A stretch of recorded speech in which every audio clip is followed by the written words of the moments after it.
ಸ್ವಲ್ಪ ತುಪ್ಪ, ಅದಕ್ಕೊಂದು ಚೂರು ಸಾಸಿವೆ ಹಾಕಿದ್ದೀನಿ ಅಷ್ಟೇ. ನಾನು ಸ್ಟೀಮಲ್ಲಿ ಕ್ಯಾರೆಟ್, ಬೀನ್ಸ್ ಮತ್ತು ಸ್ವೀಟ್ ಕಾರ್ನು, ಇದ್ರ ಕೆಳಗಡೆ ಹೆಸ್ರು ಕಾಳನ್ನ ಬೇಯಿಸಿಟ್ಕೊಂಡಿದ್ದೀನಿ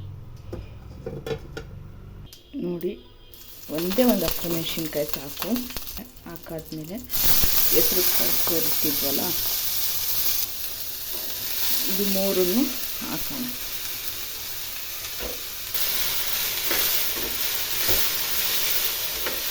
ಇವತ್ತು ಬೆಳಗ್ಗೆ ಸ್ನ್ಯಾಕ್ಸು ನಮ್ಮ ಮನೇಲಿ ಇದೆ.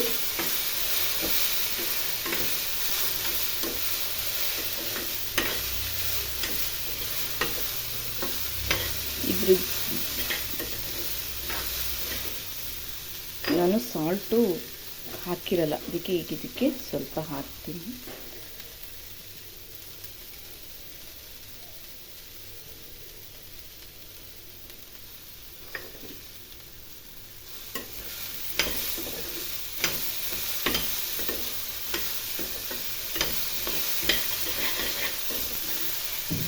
ಸಾಕು, ಇದಕ್ಕೆ ಜಾಸ್ತಿ ಫ್ರೈ ಮಾಡೋದು ಬೇಡ, ಯಾಕೆಂದರೆ ಸ್ಟೀಮ್ ಬಾಯ್ಲ್ ಮಾಡಿದ್ದೀವಲ್ವ, ಅದು ಸ್ವಲ್ಪ ಇದಕ್ಕೆ ಸ್ವಲ್ಪ ತೆಂಗಿನಕಾಯಿ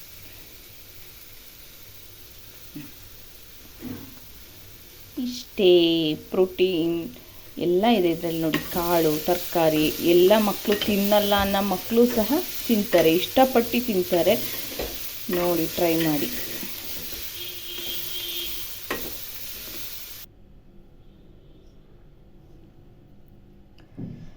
ಮಕ್ಕಳಿಗೆ ಬೆಳಗಿನ ಸ್ನ್ಯಾಕ್ಸಿಗೆ ಯಾಕೆ ಜಂಕ್ ಫುಡ್ ಕೊಟ್ಟು ನಮ್ಮ ಮಕ್ಕಳ ಆರೋಗ್ಯ ನಾವೇ ಹಾಳು ಮಾಡೋದು?